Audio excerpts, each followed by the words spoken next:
একটি মাসালা নারীরা ঋতুস্রাব অবস্থায় মৃত ব্যক্তিকে কি গোসল দিতে পারবে না পারত না। আর মহিলাটাই অপবিত্র মহিলা, একজন মানুষ মারা গেছে, তখন মহিলারা তো মহিলাদের সেই গোসল দেয়, আর যে গোসল দিতে পারে তারাই তো আইনে, সবাই তো আর গোসল দিবার পায় না, আর দিবার পাইলেও ভয় পায় অনেকে।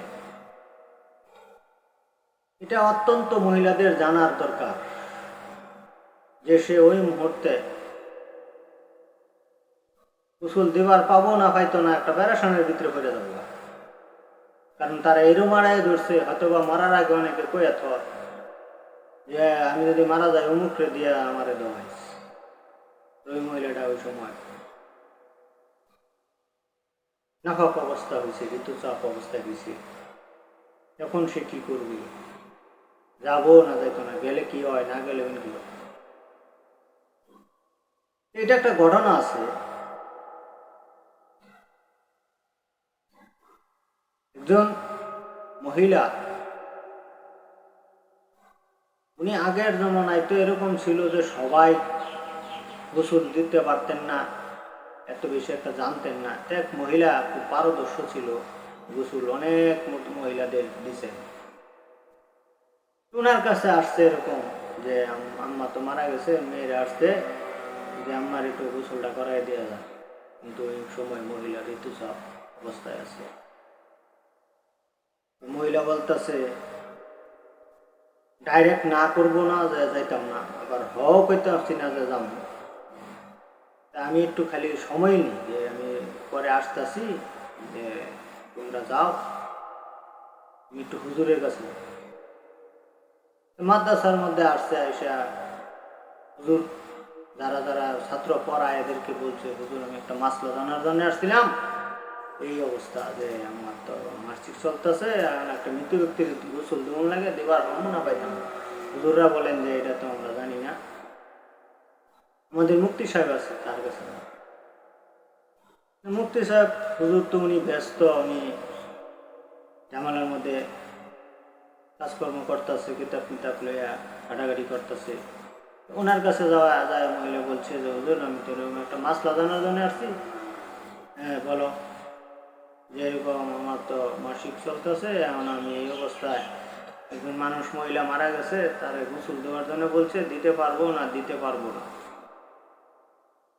হুজুর বললেন যে হ্যাঁ গোসল দাও দাও, যাই আছে।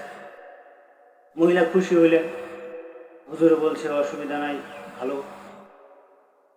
মেলা দিচ্ছে যখন মাদ্রাসার থেকে, তখন ওই যে যারা ছাত্র পড়ায় ছোটো মোটো হুজুর যারা, এরা তো 4-5 জন এরকম আইসে, এরা বলতেছে যে আপনি যে গেলেন মুফতি সাহেব হুজুর কি কইছে, জায়েজ আছে না না জায়েজ আছে? জায়েজ আছে, দিতে পারবা। বলেন এটা যে কইছে আপনারা, এখন আপনি কি জিজ্ঞাসা করছেন যে এটা আসলে হাদিসটা জায়েজ যে আছে, এটা কোন কিতাব থেকে বলছে, কোথেকে কইছে? অত কিছু তো বাবা আমার জানার দরকার না, হুজুর করে বিশ্বাস করছি, হুজুরে কইছে, এর চেয়ে কি যথেষ্ট। এই নিকলি তো আপনার হইল না। যদি মনে করেন আপনি লাশ দেওয়াইতেছেন, কেউ আপনাকে কোনোদিন প্রশ্ন করে যে মাসিক অবস্থায় দোয়ান যা, তখন যদি তুমি অন্য মহিলা করে দোয়ান যা, তখন যদি এটি কেউ অন্যরা জিজ্ঞাসা করে তোমার যে এটা করতে কইছে, অমুক হুজুরে কই থেকে কইল, তখন কি তুমি কবা হবা? আজ একটু জিজ্ঞাসা করো এদের কই আছে, তাহলে এই আমার সহজ হয়ে যা, জানা হয়ে যা, আর তুমিও জিনিসটা উত্তর দিয়ে দেওয়া হবে যে অমুক কিতাবে আছে। হুজুর এই কথা বলার পরে তখন মহিলা বললো আচ্ছা ঠিক আছে, তখন যাইছে, যায় আবার বলতেছে হুজুর আপনি তো কইছেন, আমি তো বিশ্বাস করছি, অসুবিধা নাই, কিন্তু আমার একটু মানে জানার ইচ্ছা আছে, যদি কেউ কোনোদিন আমার জিজ্ঞাসা করে যে এটা থেকে কোন কিতাব থেকে এটা মানে কইলাম, একটু যদি কিতাবের নামটা করে দিতেন। তো হুজুর বলে যে এটা বুখারী শরীফ আছে। এইটুক বলার পরে মহিলা যখন আইসে, তখন এরা তো আবার জিজ্ঞাসা করছে হুজুর কি কইছে, তো হুজুর কইছে বুখারী শরীফে আছে।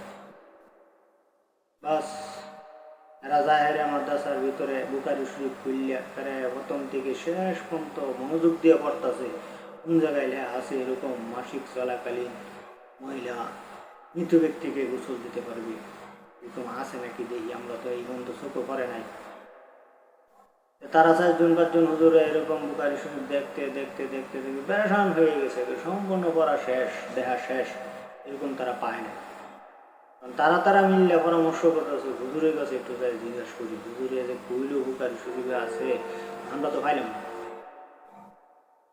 তখন হুজুররা এরকম আয়সা মুফতি সাহেব হুজুরে বলতেছে হুজুর মহিলারা যেদিন মাসলাটা করে দিলেন মাসিক চলাকালীন মৃত ব্যক্তিকে দেওয়ানো যায়, গোসল করানো যায়, বুখারী শরীফে আছে, আমরা তো বুখারী শরীফ পুরাটা বলে আল্লাহ এইরকম পাইলাম না, আপনারা যে বললেন বুখারী শরীফে আছে। হুজুরে বলতেছেন বাবারে দামি জিনিস লুকায়া থাকে প্রকাশে ওপেন থাকে না, এটা এরকম গ্যাসের খনি লুকানো মাটির তলে, স্বর্ণের খনি লুকানো, দামি দামি জিনিসগুলো হইলো লুকানো, যা ওপেন থাকে না। এই বুখারী শরীফের ভিতরে এই জিনিসটা লুকানো অবস্থায় আছে, এটা ওপেন না, যার কারণে এটা সবাই বাইর করতে পারবে না, সবার দ্বারাই সম্ভব না।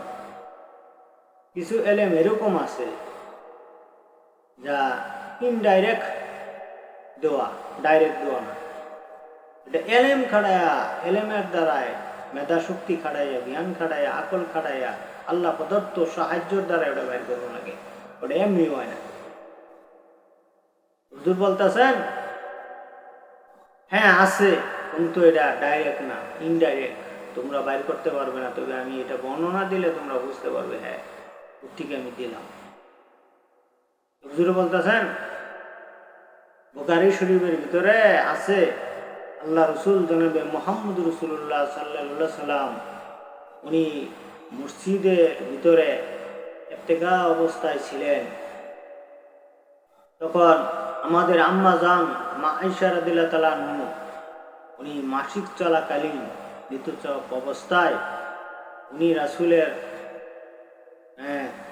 মাথা মুবারক জান্নাত দিয়ে বের করছেন মসজিদের ভিতর থেকে, আর উনি নিজে এরকম পানি দিয়ে মাথাটা ধোয়া দিছেন, পুচ্ছা দিছেন। কাজেই আল্লাহ রসুলের যত মাথা মুবারক ধোয়াই দিছেন, পুচ্ছেন মাসিক অবস্থায়, আম্মা জান আল্লাহ রসুল জানতেন উনি এই মুহূর্তে অপবিত্র, তারপরে নিষেধ করলেন না, বরঞ্চ তার সেবা নিলেন। অথবা এই মাসিক অবস্থায় মহিলারা যদি এরকমই অপবিত্র থাকতো তাহলে তো রান্না বান্নাও করতে পারতো না, রান্না বান্না করাও যায় ছিল না। এরকম আলোটা ছানতাছে, পেস্টটা ছানতাছে, থালিটা ছানতাছে, এরকম ভাত বাড়তাছে, এরকম তরকারি বাড়তাছে, তরকারি রান্না বান্না কইরা এরকম স্বামীর উড়ে নিয়ে দিতেছে, সন্তানের উড়ে দিতেছে, এমনকি হুজুরদেরকেও খাওয়াইতেছে, তাহলে তো এটা নাজায়েজ থাকতেন, অপবিত্র থাকা অবস্থায় যদি এটি না করা যাইতেন। সুতরাং যত সংসারের কাজ করা যায় কোনো অসুবিধা নাই, যত এক বিছানায় স্বামী স্ত্রী ওই মুহূর্তে শুয়ে থাকা যায় কোনো সমস্যা নাই। এরপরে আল্লাহ রসুল যত ওনার সেবা নিছেন, মাথা দেওয়াই দিয়েছেন, রাসুলের থেকে কি ওইটা লাশটা কি দামি হয়ে গেল? মুফতি সাহেব বলতেছেন লাশ কি নবীর চেয়ে সম্মানিত হয়ে গেছে, দামি হয়ে গেছে, যে তাকে এই ঋতুস্রাব অবস্থায় গোসল করানো যাবে না, ধোয়ানো যাবে না? তখন হুজুররা বলতেছেন হ্যাঁ যাবে, তাহলে ঠিকই তো, লাশ কি এতই দামি হয়ে গেছে? সুতরাং এটা ডাইরেক্ট এইভাবে লেখা না থাকলেও কিন্তু অর্থাৎ মানে ওই হাদিসের দ্বারা এখান থেকে ব্যাখ্যা করে তফসির করে বাহির করছেন যে লাশ ধোয়ানো যাবে। কেন যাবে? যে জীবিত মানুষকে যদি ধোয়ানো যায়, মূর্ছিত থাকা সত্ত্বে গোসল করানো যায়, মাথা মুচ্চা দেওয়া যায়, রান্না বান্না করে খাওয়ানো যায়, একসাথে বিছানায় থাকা যায়, সব করা যায়, তাহলে শুধুমাত্র মহিলা শুধু ওই মুহূর্তে রোজা রাখতে পারবে না আর নামাজ পড়তে পারবে না, আর কোরআন শরীফ হাতে নিয়ে তেলাওয়াত করতে পারবে না। ইয়া ছাড়া সংসারের যাবিত সব কাজ মহিলা করতে পারবে, তার জন্য হারাম না, নিষেধ না। যে সে লাশ দাওয়াইতে পারবে। তখন এখান থেকে এই মশলাটা ভিড় হলো যে মহিলারা যদি ঋতুস্রাব অবস্থায় থাকে তাহলে মৃত ব্যক্তিকে গোসল দিতে পারবে। আপনারা এই কথাগুলো যে শুনলেন, আশা করি আপনারা শেয়ার করবেন, সাবস্ক্রাইব করবেন, আমার ভিডিওগুলো আপনারা দেখবেন।